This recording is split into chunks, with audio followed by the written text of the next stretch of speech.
Hello, everybody, and welcome back to Madmen with a Box Live, episode 1. Sorry, I was gonna try and mime you the entire time. Yeah, but as soon as I started breaking, you started breaking.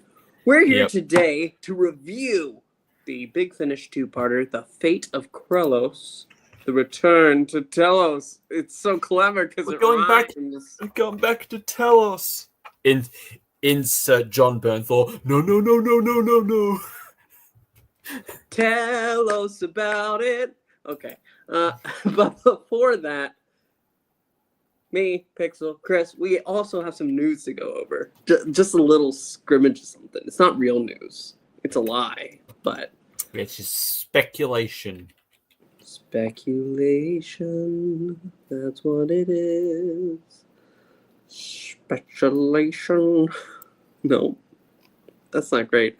Let's go ahead and start with something that I'm very excited. In the new Big Finish release, I don't know if we talked about it. I think it happened during the week we were away. Big Finish has 2 releases coming out. One based on Halloween and one based on Christmas. And the Halloween one, they have a 12th Doctor story. And the 12th Doctor is going to be played by John Coleshaw.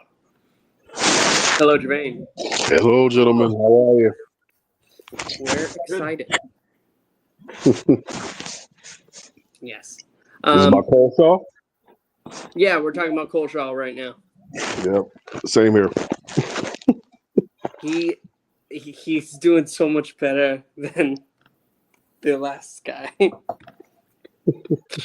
So much better. Controversial opinion? No. I don't care. Oh, you don't care at all? I really don't care. Why? I just don't. I'm like, I got this announcement. I'm like, whatever. Okay. We like John Coleshaw a lot. I guess, but like he read the true 60th anniversary story that came out for the 60th. That's true. I like Terrors. Okay, he's voicing the 12th Doctor.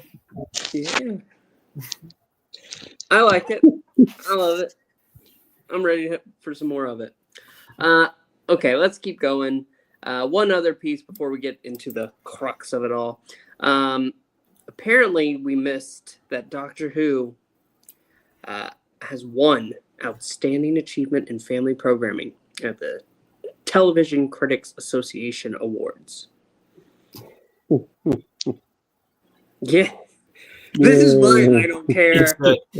Insert Evangelion. Congratulations. We did it. Yeah, I don't care.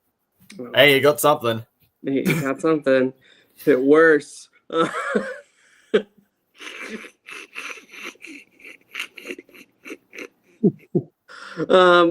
Okay. Now it's time to talk about some things with the spinoff that we're all eagerly awaiting even longer now. So, Jane Tranter, I can hear Chris Eccleston right now, is saying that Disney can contractually drag their feet on a decision on future Doctor Who until the spinoff is out. Which I think it's... We've already guessed that. That's what we've already guessed that, but I think the fact that it's just... it all hinges on the spin-off. When I saw someone tweet about this earlier, and I can't remember what it who said it. So sorry that I'm kind of quoting them without actually quoting them, but they were saying like it's weird that like the spin-off should be helping the show, like, but it not determining its fate, like not actively like dragging it down. Yeah. And like honestly, they should have like waited until they renewed a second season before they announced a spin-off. Yeah. Because it seems like now that like second season has come out, and not even very divisive. A lot of people just didn't like it. And it's like, okay, now we got the spin-off, so I don't know, are people going to like it or not? So, but the fact that Disney is just like, allegedly, that, Doctor Who's future, you can't do anything until we release this spin-off. Yep. They could be stingy and just constantly delay it. Forever and ever. When was Ironheart supposed to come out originally? Oh, God. That was like years ago, wasn't it? Like, it was a few years ago. It was definitely... Like, when was Black Panther 2? That was 2023? With no more. Wakanda Forever. 2022. That feels like a lifetime ago. And, like, Ironheart is in that. So, here we go. Ironheart miniseries. So, yeah, this was all filmed in... I don't know, in 2022. So people were, it was announced in 2020, some hirings in 2021 and 2022. Director announced in 2022 as well. Then filming began in early June, I'm going to assume, of that year. And then took them, and then they just like, here it is in 2025, go watch it, we don't care. No. Because, Disney is showing its bias. I think I just saw today, it's like, oh yeah, Wonder Man comes out in 3 months. I'm like, oh yeah, that's right. There's a Wonder Man TV show. Not going to talk about that. Also, hi from Bye. Zero. Bye from Zero. See you later. Catch you next time. But yeah, like, I would not be surprised if Disney just constantly just kept delaying it.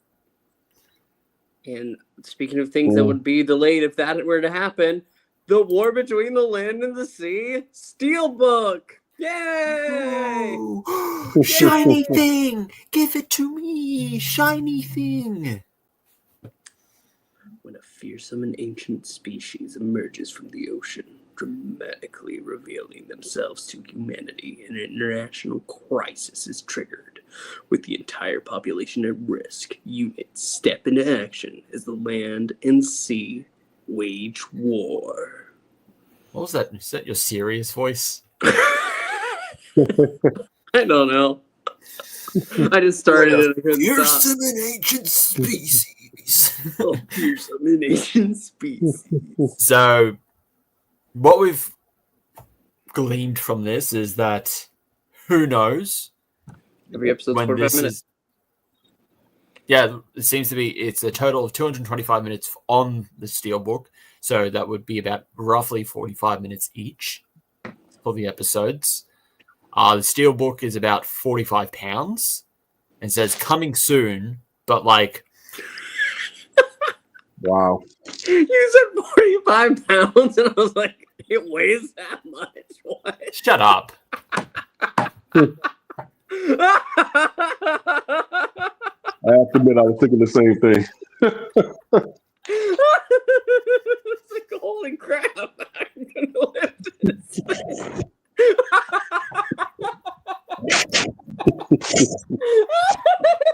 You see what I have to deal with? This moron up here. Hey, he's easily amused. This guy here is getting married.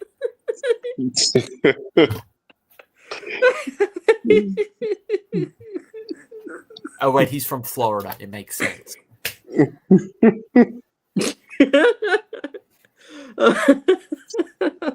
But yeah, no, I mean, to be fair, was it the season 2, like DVDs, Blu-rays, and Steelbook, like up, like relatively early as well? I can't remember if it was up. It was up before it came out, or like someone like literally up just as it started. No, I think it came out before, because it typically does this for most of our things right now. They'll go ahead and put up the page, and they don't have any artwork or anything, but they have the basic descriptions, including the weight. No. I'm gonna fucking kill you. I'm gonna find where you live and just. I'm gonna push you down a flight of. I'm gonna break your legs, push you down a flight of stairs, and then force you to walk up. So you can push me again. You watch me. Actually, you know what? You know what's? I'll even do an even worse thing to you. Okay. I'll make you rewatch the Reality War. I knew you were gonna say that. That would be the worst thing. I will, like Clockwork Orange, like.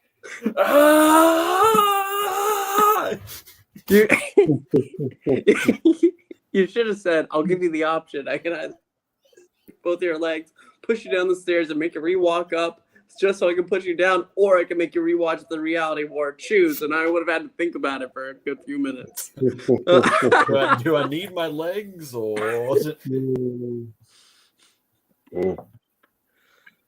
That's our news, boys and girls. We're not going to talk about Moffat. What? Moffat said, and he's like, "Oh yeah, I don't know when it's coming back." Well, I scrolled over that, but it's the same thing. Yeah, It's pretty the same much. thing Moffat as- doesn't know. Stop asking him. Sure, he is friends with Russell T Davies, but I'm going to be honest. I don't even think Russell T Davies knows either. No, None of them know. Nobody. Not even the BBC. Even when the BBC says, "Oh, don't worry, like Doctor Who's still going to be a thing. Like we're going to do another season." It don't exist. Well, that's all right then.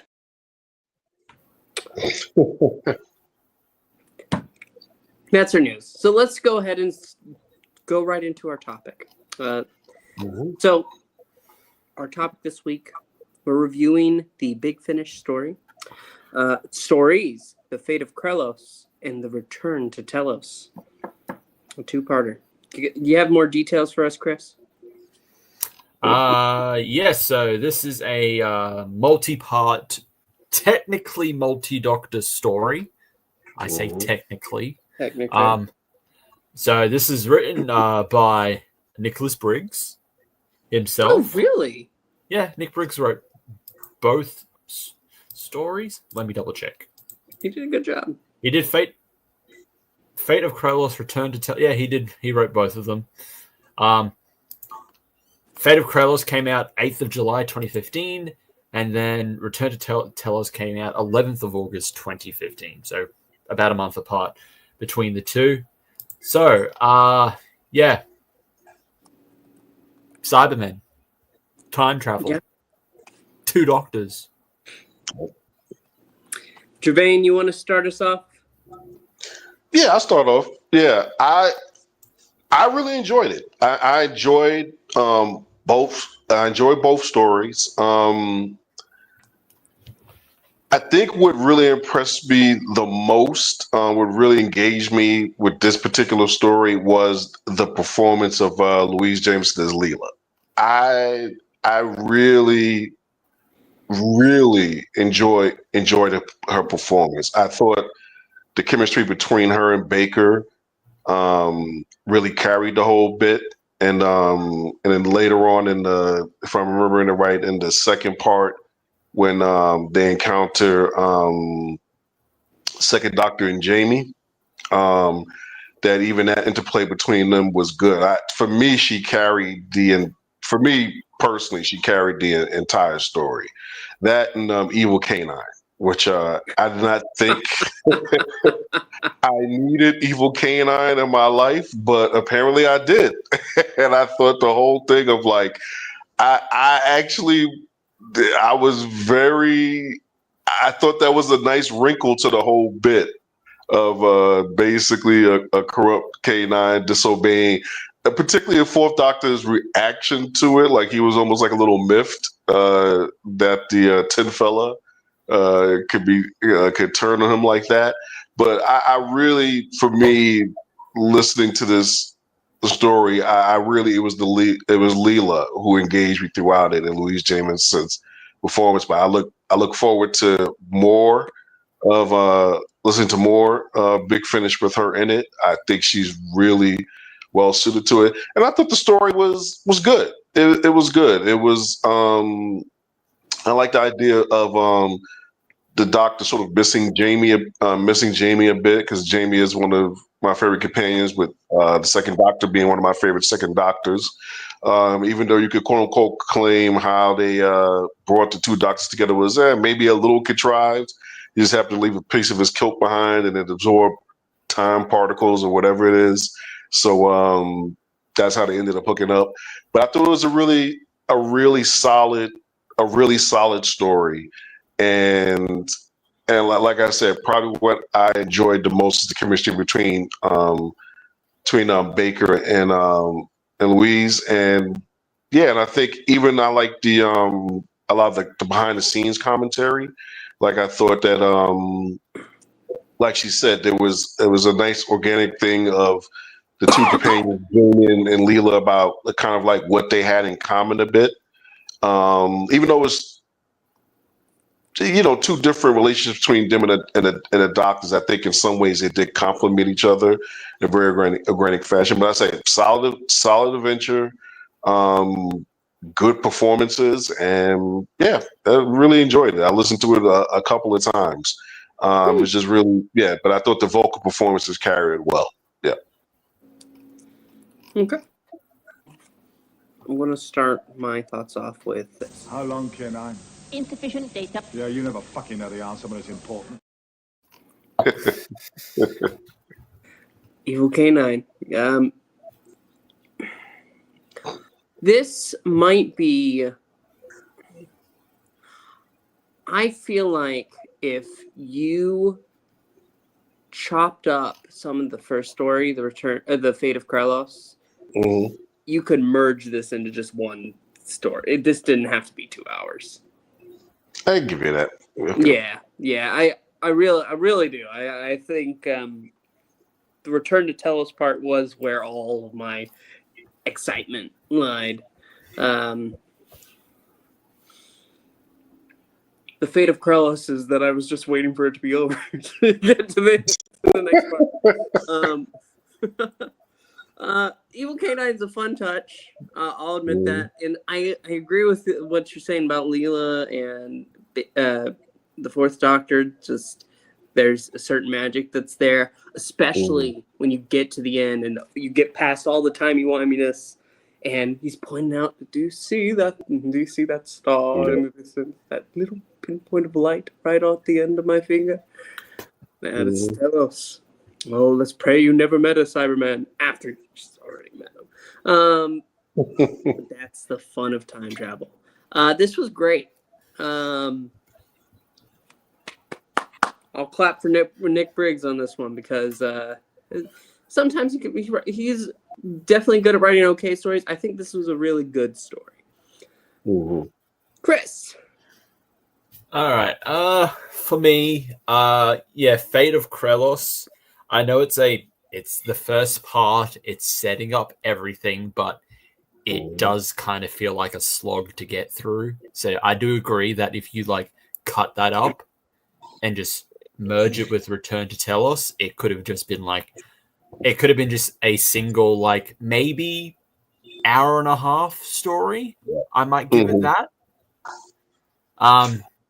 But because of how they design at this time the Fourth Doctor stories, everything was roughly about an hour each. Evil K9 is fun. I do like that. I think Leela's really good in these two parts. She really does stand out. Second Doctor and Jamie, they're not there a lot in Return to Telos. So I think even Louise Jameson and Fraser Hines said they were kind of disappointed that their characters never met, because they're somewhat similar. They're both warriors, so it would have been fun for them to meet. They do meet in a different Big Finish story, but in this one they never meet. But I do like it is creative. Like the Doctor can't really interfere that much with his past, so the creative ways of him trying to like, I need to make sure everything's staying on track, because I do like that it's set in Tomb of the Cybermen. It's not like it's before or after; it's during the entire story. So it's just in this weird part in the middle where you can say, okay, there's a little bit of downtime here or something. The second Doctor, Jamie, and one or two of the characters from Tomb of the Cybermen have like this other adventure that connects to a fourth Doctor story. So I do like that. Other than that, I think it's a fine story. Yep. I think it's just that the Fate of Krelos really brings it down. It is, you just have to, okay.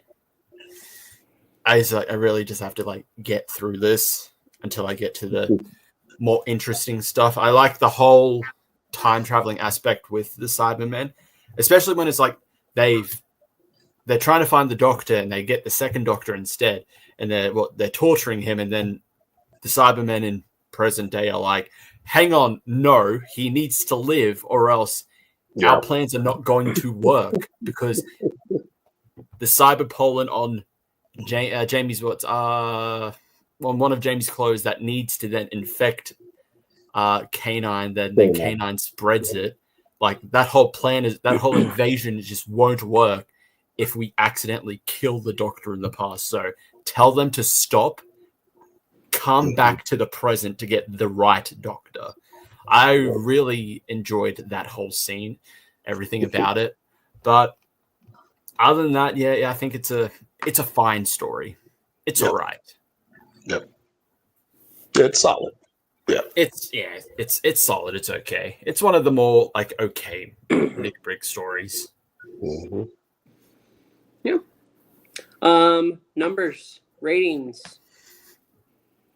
All right. Before we get in that, I'll do some trivia. So when drawing up initial plans for Series 4, which this story takes place in, Series 4 of the Fourth Doctor Adventures, David Richardson's first notes for this story was K9 turns evil. And then the first notes for the next story simply read Cybermen. Nicholas Briggs found the briefs irresistible and combined the two. Where's the ones for Return to Telos? That's hilarious. Yeah, just said Okay. K9 turns evil. Cybermen. Why don't we do both? Some of the scenes were inspired by the film From Dusk Till Dawn, where the characters discover a huge chasm. That's apparently said in like the behind the scenes, but I feel like if someone just put that there, it's like, that's kind of a huge reach. Look, someone discovers a chasm. That's definitely like from Dusk Till Dawn. That's literally the end of the movie. Yeah. The title of the story, Return to Telos, was actually the working title for Attack of the Cybermen, the Sixth Doctor story. Because he does go back. That's also a sequel. That's a sequel to, well, kind of. It's kind of a sequel to Tomb of the Cybermen, because it goes back to Telos, and the Cybermen know the Doctor in that story. I think they know the Doctor in that story. Nicholas Briggs wanted to avoid the fourth and second Doctor's meeting, which, yeah, I like I said, I think it's creative how he was able to get them to not meet at all. Briggs also jokingly stated the original title for the story was The Tradesman's Entrance of the Tomb of the Cybermen, referring to how K9 and Gerox robots simply enter the tombs through the back door. And then I mentioned this earlier, Louise Jameson and Fraser Hines both opined that there was a missed opportunity to have Leela and Jamie meet each other. They felt that there was a lot of potential in the character dynamic between the Doctor's two knife-wielding warrior companions. But in 2018, the two characters were paired up in the companion chronicle story Dumb Waiter. So, yep, that's kind of it Okay. for that. Rating. Gevain was first. That means he's got to find the number first. Yeah, I will say technically I would say 6, but again, because I enjoy Louise's voice performance, I'm going to give it a 7 because I think there's a lot of elements in it. The whole evil canine bit, the use of the Cybermen. Like, there's a part of me that would have liked the doctors have met, and like what Louisa Fraser-Hines said, having Leela and Jamie meet, because I think there's a lot, not just the knife wielding bit, but like you have like the two companions who were a little bit more primitive, if you will, and being able to kind of maybe even compare notes or have that bond of like being thrust into this world of time and space and technology, what that kind of conversation would have looked like, especially with dealing with basically two very different doctors. But yeah, to me, I think it's 7, and that's based on just basically just the vocal performances. I thought the chemistry between them well. I agree. The reason why 6 is kind of that feels like the more natural number is 2. I think both of you guys' points. This could have been shorter. Like the first part was like a little bit of filler, if you will. But still, for me, even though I do agree it could have been shorter, I think I did enjoy spending that time with the Fourth Doctor and Leela throughout the story. So for me, it's a 7. I'm going to agree with your 7. That's what I'm rating it too. I think it's good. Yes, it could be shorter, but of all the parts that are there, I enjoy everything that's there.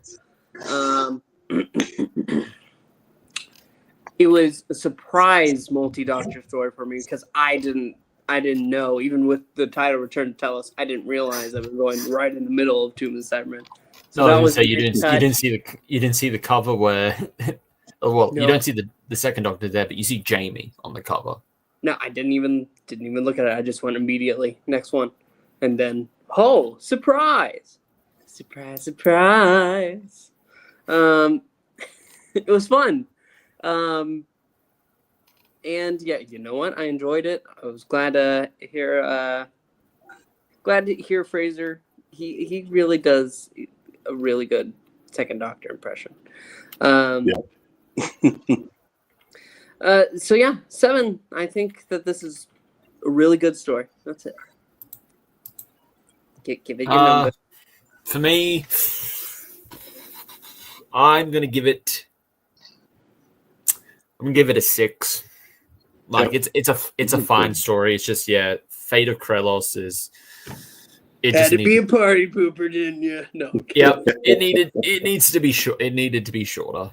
It really does feel like a slog to get through the first story in order to get to the rest of it. So yeah, performances great. There's some moments in there I really enjoyed, but other than that, it's a fine story. So yeah, 6. Okay, that's our show. It's short, it's sweet, and next week maybe it'll be more complete. Who knows? What are we supposed to be doing next week? Who knows? Right. Who knows? Well, last week we had a topic, and we can't review New Who, so it's on the classic. I mean, we could try to review New Who. No, not doing it again. Try. Not doing Daily Motion again, Chris. Try. It's not. I have very limited options of New Who. Good for you, bub. Do we want to do New Who for memory? Well, what I remember was That's what you basically had to do for Power of the Doctor. but pretty much. I don't need to just buy an episode, Pixel. Wow. Well, Mr. Moneybags. I think it's classic Who. All right. And we just rolled a 6. Sixth Doctor, who only has 2 box sets out. No. Which is, Box set. yeah, 2 seasons. 2 seasons with 2 box sets. Oh, okay. For your, Which is 22 and 23. Yes, I've got both of them, I believe. Let's flip a coin. I mean, we can't really do the last one because it's Trial of a Time Lord. I know. It's an entire season. Then how many stories do we have in season 22? Now, here's the thing. We've done some of them before. What have we done in season 22? We have done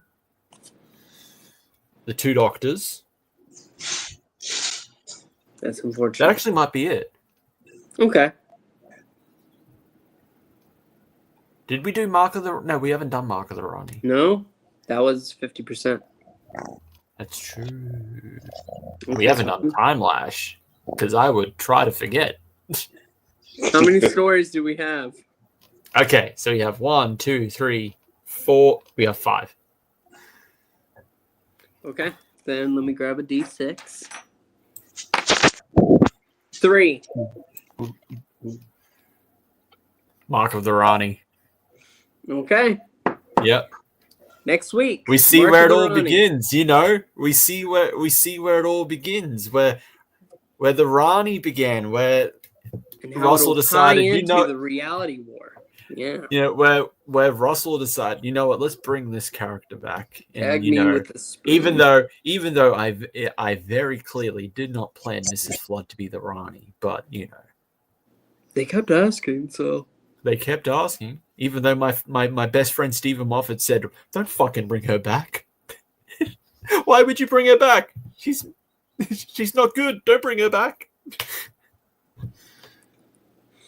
okay. That's did Gevain just hop out? Maybe, yeah. Well, that's fine. We're at the end of our show. Mark of the Rani for next week. We'll see you next time here on Madmen with Bugs. Oh, there's Gevain. Say goodbye, Gevain. Bye. Alonzi.